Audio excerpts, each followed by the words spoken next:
ಚಾಮರಾಜನಗರದ ಮಲೆ ಮಹಾದೇಶ್ವರ ಬೆಟ್ಟದಲ್ಲೂ ಕೂಡ ಮಳೆಯ ಆರ್ಭಟ ಮುಂದುವರಿತಾ ಇದೆ. ಮಳೆಯ ನಡುವೆಯೇ ಉರುಳು ಸೇವೆ ಮಾಡ್ತಾ ಇದ್ದಾರೆ ಭಕ್ತರು.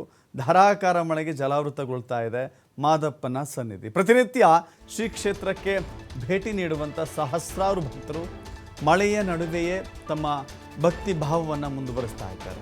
ಮಾದಪ್ಪನ ಸೇವೆಯಲ್ಲಿ ಭಾಗಿಯಾಗ್ತಾ ಇದೆ ಭಕ್ತರು.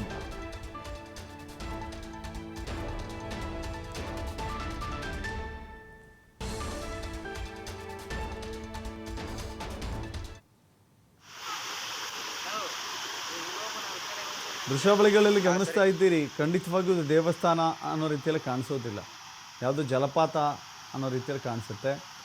ದೇವಸ್ಥಾನದ ಮೆಟ್ಟಿಲುಗಳಿಂದ ಬರ್ತಾ ಇರುವಂಥ ನೀರಿದೆಯಲ್ಲ, ಇದು ಒಂದು ರೀತಿ ಜಲಪಾತದ ರೀತಿಯಲ್ಲಿಯೇ ಇದೆ. ಅಲ್ಲಿನ ಜನ ಭಕ್ತರು ಮಾದಪ್ಪನ ಸನ್ನಿಧಿಗೆ ಬಂದಿರುವಂಥ ಭಕ್ತರು ಹಾಗೋ ಹೀಗೋ ಮಾದಪ್ಪನ ದರ್ಶನ ಪಡೆದರೆ ಸಾಕು ಅಂತ ಹೇಳಿ ಮಳೆಯನ್ನೂ ಲೆಕ್ಕಿಸದೆ ಹೋಗಿದ್ದ ದರ್ಶನವನ್ನು ಪಡಿತಾ ಇದ್ದಾರೆ. ಇನ್ನು ಕೆಲವರು ಟಾರ್ಪಾಲನ್ನು ತಲೆ ಮೇಲೆ ಹಾಕಿಕೊಂಡು ಮಳೆಯಿಂದ ರಕ್ಷಣೆ ಪಡೆಯುವಂಥ ಪ್ರಯತ್ನ. ಇನ್ನೊಂದು ಕಡೆ ನೋಡ್ತಾ ಇದ್ದಾರೆ ಮೆಟ್ಟಿಲುಗಳನ್ನು, ನಿಜಕ್ಕೂ ಕೂಡ ಇದು ಕೆರೆಯ ರೀತಿಯಲ್ಲಿ ಆಗೋಗ್ಬಿಟ್ಟಿದೆ, ದೊಡ್ಡ ಕೆರೆಯ ರೀತಿಯಲ್ಲಿ ಆಗೋಗ್ಬಿಟ್ಟಿದೆ.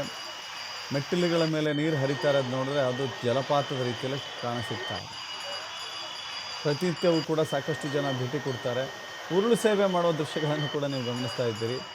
ಮಳೆಯಾದ್ರೇನು, ಚಳಿ ಆದ್ರೇನು, ಬೇಸಿಗೆ ಆದ್ರೇನು ಭಕ್ತಿಗೆ ಯಾವುದೇ ಅಡ್ಡಿ ಆತಂಕ ಆಗೋದಿಲ್ಲ ಅನ್ನೋದನ್ನು ಈ ಭಕ್ತರು ನಿರೂಪಿಸ್ತಾ ಇದ್ದಾರೆ. ಮಳೆಯ ನಡುವೆಯೇ ಭಕ್ತರು ಮಾದಪ್ಪನ ಸನ್ನಿಧಿಯಲ್ಲಿ ಉರುಳು ಸೇವೆ ಮಾಡೋದ್ರ ಮೂಲಕ ತಮ್ಮ ಭಕ್ತಿಯನ್ನು ಮೆರೀತಾ ಇದ್ದಾರೆ, ತಮ್ಮ ಭಕ್ತಿ ಭಾವವನ್ನು ಎತ್ತಿ ತೋರಿಸ್ತಾ ಇದ್ದಾರೆ.